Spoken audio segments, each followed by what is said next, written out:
اعوذ باللہ من الشیطان الرجیم بسم اللہ الرحمن الرحیم ایاک نعبد و ایاک نستعین اہدنا الصراط المستقیم صراط الذین انعمت علیہم غیر المغضوب علیہم ولا الضالین آمین۔ اللہ رب العزت نے فرمایا ایاک نعبد و ایاک نستعین، ہم تیری ہی عبادت کرتے ہیں، تجھ ہی سے مدد چاہتے ہیں۔ یعنی اس آیت کریمہ میں اللہ پاک نے بندے کو اللہ سے مانگنے کا طریقہ بتلایا، یعنی اگر کچھ مانگنا ہو تو وہ اللہ ہی سے مانگا جائے۔ ہم تیری ہی عبادت کرتے ہیں، تجھ ہی سے مدد چاہتے ہیں۔ اصل میں مانگنے کے لائق صرف ایک اللہ کی ذات ہے، اللہ کے علاوہ کسی سے کچھ مانگا نہیں جا سکتا۔ لیکن اگر اللہ کا کوئی ولی ہے، پیر ہے، بزرگ ہے، نیک انسان ہے تو اس کا واسطہ دینا جائز ہے۔ اس کا واسطہ کہ اے اللہ پاک تو اپنے رحم و کرم کے طفیل اپنے اس نیک بندے کے واسطے سے یا اللہ مجھے فلاں چیز عطا فرما، تو مفسرین نے لکھا بھی کہ یہ بھی در حقیقت اللہ سے مانگنا ہوا، یہ اس سے مانگنا نہیں بلکہ یہ بھی اللہ سے مانگنا ہے۔ تو اس کے اندر فرمایا کہ ایاک نعبد، ہم تیری ہی عبادت کرتے ہیں، و ایاک نستعین، اور ہم تجھ ہی سے مدد چاہتے ہیں۔ آگے اللہ فرما رہے ہیں اہدنا الصراط المستقیم، اے اللہ ہمیں صراط مستقیم پہ چلا۔ اب فرمایا کہ اہدنا الصراط المستقیم، ہمیں صراط مستقیم پہ چلا۔ ہدایت دو طرح کی ہوتی ہے، دو قسمیں ہیں۔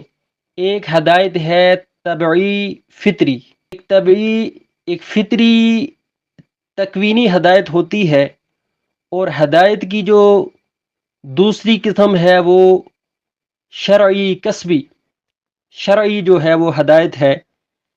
فطری ہدایت جیسے اللہ پاک نے کسی بھی شے کی فطرت کے اندر ایک چیز رکھی ہوتی ہے، یہ فطری ہدایت ہے۔ جیسے مرغی 24 دن تک انڈوں کے اوپر بیٹھتی ہے، اس کے بعد جو ہے وہ بچے نکل آتے ہیں ان انڈوں سے، تو مرغی کو یہ جو ہدایت اللہ نے دی یہ اس کی فطرت کے اندر ہے، یہ فطری ہدایت ہے۔ اور اسی طرح جانور کا ایک چھوٹا بچہ جب پیدا ہوتا ہے، پیدا ہوتے ساتھ وہ اپنے ماں کے تھنوں کی طرف جو ہے وہ جاتا ہے، دودھ چوسنا شروع کر دیتا ہے۔ اب اس کو یہ ہدایت یہ اللہ نے دی ہے، یہ فطری ہدایت ہے۔ اسی طرح سائنسدان آج یہ جو نئی نئی چیزیں ایجاد کر رہے ہیں، تو سائنسدانوں کو بھی یہ بھی جو اللہ نے ہدایت دی ہے یہ فطری ہدایت ہے، یہ تکوینی ہدایت ہے۔ تو یہ ایک طرح کی ہدایت ہے۔ اب اس ہدایت کے اندر ذوی العقول کو بھی اللہ نے یہ ہدایت دی ہے، غیر ذوی العقول کو بھی دی ہے۔ یہ جو شعور اللہ نے دیا تو یہ اللہ تعالیٰ نے یہ فطرت کے اندر یہ شعور اللہ نے رکھا ہے، اور یہ ذوی العقول کے اندر بھی ہے، غیر ذوی العقول کے اندر بھی ہے۔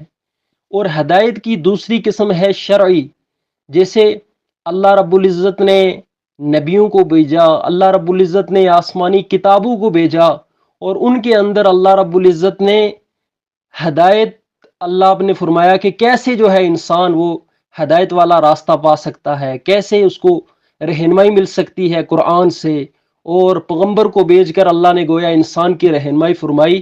تو یہ جو ہدایت اللہ نے فرمائی ہے یہ ہدایت شرعی ہے، یہ شرعی ہدایت ہے۔ تو یہ ہدایت کی دو قسمیں ہیں۔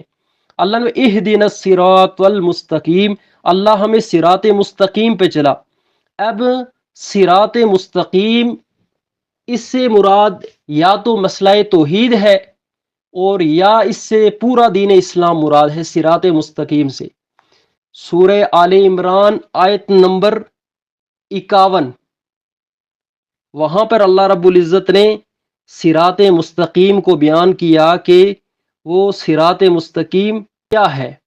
وہاں پر اللہ رب العزت نے حضرت عیسیٰ علیہ السلام کا اپنی قوم کو بیان فرمانا، ان اللہ ربی و ربکم، اللہ نے فرمایا کہ ان اللہ ربی، میرا پروردگار تمہارا پروردگار اللہ ہے، فاعبدوہ، تم اس کی عبادت کرو، اس اللہ کی عبادت کرو، ھذا صراط مستقیم، اور یہی صراط مستقیم ہے، یہی سیدھا راستہ ہے۔ تو گویا عیسیٰ علیہ السلام نے اپنی قوم کو توحید توحید سنائی اور توحید سنا کر آگے کہا ھذا صراط مستقیم، یہ جو توحید والا راستہ ہے یہی صراط مستقیم ہے، یہی سیدھا راستہ ہے۔ ایک معنی تو یہ پتہ چلا کہ صراط مستقیم کا جو ہے اس سے مراد توحید ہے، اور دوسرا کہ صراط مستقیم سے پورا دین اسلام مراد ہے۔ تو اللہ رب العزت نے دوسری جگہ سورہ انعام ہے آیت نمبر 153 اس کا شروع ہے، اللہ نے اس آیت سے پہلے پورے دین اسلام کو اللہ نے دین کے احکامات بیان کیے ہیں۔ اللہ رب العزت نے کہا شرک نہ کرو، اللہ نے فرمایا والدین کی نافرمانی نہ کرو، اللہ نے کہا یتیموں کے حقوق ادا کرو، ان کی حق تلفی نہ کرو، اور کسی کے ساتھ ناانصافی نہ کرو، اللہ نے فرمایا عدل و انصاف قائم کرو، ترازو جو ہے اس کو سیدھا رکھو، اس کے اندر گڑبڑ نہ کرو۔ اب یہ سارے احکامات اللہ تعالیٰ نے، یہ دین کے احکامات، یعنی پورا دین ان چیزوں کے اندر آ جاتا ہے۔ اللہ نے پورا دین گویا کہ بیان کر کے پھر اللہ نے آگے فرمایا ان ھذا صراطی مستقیما فاتبعوہ، اللہ نے فرمایا ان ھذا، یہ جو دین ہے، صراطی، اللہ نے کہا یہی صراطی مستقیما، یہی صراط مستقیم ہے، فاتبعوہ، پس تم اسی صراط مستقیم کی اتباع کرو، اسی کی پیروی کرو۔ تو گویا یہ دوسری جگہ پر صراط مستقیم سے مراد گویا پورا دین ہے۔ تو اب صراط مستقیم کے دو معنی آگے، یا تو صراط مستقیم سے مراد مسئلہ توحید ہے، یا صراط مستقیم سے مراد پورا دین اسلام ہے۔ اب اللہ نے فرمایا اہدنا الصراط المستقیم، کہ ہمیں صراط مستقیم پہ چلا۔ اب ہدایت کے 4 درجے ہیں، پہلا درجہ ہے انابت، دوسرا درجہ ہے ہدایت، تیسرا درجہ ہے استقامت، چوتھا درجہ ہے ربط القلب۔ پہلا درجہ انابت کا، یعنی سب سے پہلے انسان اللہ کی طرف رجوع کرتا ہے، کوئی بھی نیک کام کرنے کے لیے سب سے پہلے اس کام کی طرف، اس کام کی طلب ضروری ہے، طلب، رجوع، سب سے پہلے رجوع ہوتا ہے انابت۔ رجوع کے بعد پھر اللہ پاک کیا کرتے ہیں، رہنمائی کرتے ہیں، اللہ ہدایت دیتے ہیں، ہدایت دوسرا درجہ۔ پھر تیسرا درجہ استقامت، کہ آپ نے کوئی نیک کام شروع کیا، اللہ نے آپ کو ہدایت دی، تو تیسرا درجہ یہ ہے کہ آپ کو اس کے اوپر استقامت بھی مل جائے۔ اور چوتھا درجہ ہے ربط القلب، کہ اللہ پاک پھر آپ کے دل کو مضبوط کر دے، اللہ گرہ لگا دے۔ تو صحابہ کرام رضی اللہ تعالیٰ عنہم اجمعین، ان کو جو ہدایت حاصل تھی وہ یہی چوتھے درجے والی ہدایت تھی، کہ صحابہ ربط القلب والے درجے کے اوپر فائز تھے۔ جیسے ہدایت کے 4 درجے، اسی کے مد مقابل گمراہی، اس کے بھی 4 درجے ہیں۔ پہلا درجہ گمراہی کا شک ہے، شک کے بعد انکار ہے، انکار کے بعد جدال ہے، اور جدال کے بعد جو ہے وہ گمراہی ہے۔ تو پہلا درجہ گمراہی کا اللہ رب العزت نے جو بیان فرمایا ہے کہ سب سے پہلے انسان کو شک ہوتا ہے، دین کے کسی بات کے اندر سب سے پہلے شک ہوتا ہے، شک کے بعد بندہ اس کا انکار کرتا ہے کہ میں یہ نہیں مانتا ہوں اس بات کو۔ جب انکار کرتا ہے تو پھر اس کے بعد جدال ہوتا ہے، اور جدال کیا ہوتا ہے، جھگڑا کرتا ہے بندہ۔ جب جدال ہوتا ہے تو اس کے بعد چوتھا درجہ مہر جباریت، اللہ دلوں کے اوپر مہر جباریت لگا دیتے ہیں۔ تو یہ جو ہے 4 درجے جو ہے وہ گمراہی کے ہو گئے۔ 4 درجے پہلے میں نے آپ کے سامنے ہدایت کے بیان کیے، اور اس کے بعد یہ 4 درجے میں نے آپ کے سامنے گمراہی کے بیان کر دیے۔ تو اللہ نے فرمایا اہدنا الصراط المستقیم، کہ ہمیں صراط مستقیم پہ چلا۔ اب یہاں پر ایک سوال پیدا ہوتا ہے، پچھلی آیت میں اللہ نے کہا ایاک نعبد و ایاک نستعین، ہم تیری ہی عبادت کرتے ہیں، تجھ ہی سے مدد چاہتے ہیں۔ اگلی آیت میں اللہ نے کہا اہدنا الصراط المستقیم، اللہ ہمیں صراط مستقیم پہ چلا۔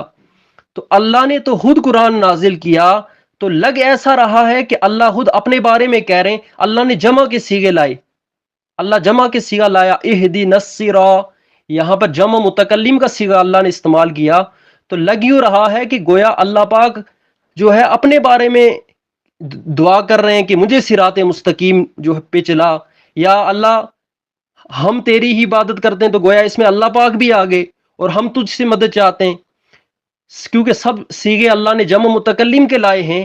تو قاضی بیضاوی رحمہ اللہ نے اس کا جواب دیا، حضرت نے فرمایا نزلت علی السنت العباد، کہ اللہ نے یہ جو جملے ارشاد فرمائے یہ بندوں کی زبان پر، کہ گویا بندوں کو اللہ سے مانگنے کا ایک طریقہ اللہ سکھا رہے ہیں کہ بندے جو ہے ایسے جو ہے میرے سے وہ مانگنے کا طریقہ اللہ سے جو ہے علی السنت العباد، بندوں کی زبان پر یہ جو ہے آیات اللہ رب العزت نے نازل فرمائی۔ آگے فرمایا صراط الذین انعمت علیہم، اے اللہ ان لوگوں کے راستے پر چلا جن پر تیرا انعام ہوا۔ اب ان لوگوں کے راستے پر جن پر تیرا انعام ہوا، منعم علیہم جن پر انعام ہوا، اب وہ کون سے لوگ ہیں کہ جن پر اللہ کا انعام ہوا؟ تو سورہ آل عمران آیت نمبر 69، جس میں اللہ نے اس آیت میں فرما دیا کہ من یطع اللہ والرسول، جو بھی اللہ اور اللہ کے رسول کی اطاعت کرے گا، فاولئک مع الذین، یہ لوگ ہوں گے ان کے ساتھ، مع الذین انعم اللہ علیہم، جن پر اللہ نے اپنا انعام کیا۔ وہ کون سے لوگ ہیں؟ من النبیین والصدیقین والشہداء والصالحین۔ اللہ رب العزت نے چار جو ہے جماعتیں بیان فرمائی، نبی، صدیقین، شہداء، صالحین۔ اللہ نے فرمایا وحسن اولئک رفیقا، اور حسن اولئک، ان لوگوں کا ٹھکانہ بہت اچھا ہے، یا یہ بہت اچھے ساتھی ہیں، اولئک رفیقا، یہ اچھے ساتھی ہیں۔ تو اللہ رب العزت نے فرمایا نبیین، صدیقین، شہداء، صالحین۔ نبی وہ ہوتا ہے جس کے اوپر اللہ کی طرف سے وحی نازل ہوتی ہے، یہ جماعتوں میں سے سب سے پہلی جماعت نبیین۔ دوسرا صدیقین، حضرت ابو بکر صدیق رضی اللہ تعالی عنہ۔ تو یہ جو صدیق کا یہ جو ہے یہ ولایت کا سب سے اعلیٰ درجہ ہے۔ نبوت تو نبوت ہے، ولایت کے درجوں میں سے سب سے اونچا درجہ وہ صدیقین کا ہے۔ تو حضرت ابو بکر، کیا کہنے حضرت ابو بکر کے ولایت کے اعلیٰ درجے پر تھے، صدیق تھے، اور حضرت عائشہ صدیقہ رضی اللہ تعالی عنہا کامل درجے کی ولیہ حضرت عائشہ صدیقہ رضی اللہ تعالی عنہا تھی۔ آگے فرمایا والشہداء، اور پھر تیسرا درجہ شہداء کا، اور اس کے بعد فرمایا صالحین۔ صالحین یعنی اللہ کے اوامر کو بجا لانا اور اللہ کے جو نواہی ہیں ان سے اپنے آپ کو بچانا، یہ ہے صالحین۔ تو اللہ نے فرمایا منعم علیہم، وہ جماعت جس کے اوپر اللہ کا انعام ہوا، اللہ نے اس جماعت کو اللہ نے بیان کیا کہ وہ چار طرح کے لوگ ہیں، نبی، صدیقین، شہداء، صالحین۔ آگے اللہ نے فرمایا غیر المغضوب علیہم ولا الضالین، اللہ نہ ان لوگوں کے راستے پر چلانا جن پر تیرا غضب ہوا، اور نہ ہی گمراہوں کے راستے کے اوپر چلانا، نہ ان لوگوں کے راستے پر جن پر تیرا غضب ہوا، اس سے مراد یہودی ہیں، ولا الضالین، اور نہ گمراہوں کے راستے پر چلانا، اس سے مراد جو ہے نصارہ ہے، عیسائی ہیں۔ تو میرے بھائیو اور عزیزو، اللہ پاک نے فرمایا کہ ان لوگوں پر یہ گمراہوں کی جماعت ہے۔ پہلے اللہ نے وہ جماعت بیان کی جن کے اوپر انعام ہوا، پھر آگے اللہ تعالیٰ نے وہ جماعت جو ہے اس کا تذکرہ کیا جن کے اوپر اللہ رب العزت کا غضب نازل ہوا۔ اس کے آخر میں ولا الضالین، آمین، الہی قبول فرما۔ یہاں پر مفسرین نے لکھا کہ سورہ فاتحہ کے آخر میں آمین کہنا یہ مسنون ہے، یہ مسنون ہے، جو ہم سورہ فاتحہ جب پوری ہوتی ہے تو ہم آمین کہتے ہیں، تو مفسرین نے لکھا کہ یہ آمین کہنا جو ہے یہ مسنون ہے۔ اللہ سے دعا ہے اللہ قرآن عظیم کو سمجھ کر اس پر عمل کی ہمت توفیق عطا فرمائے۔ وآخر دعوانا ان الحمد للہ رب العالمین۔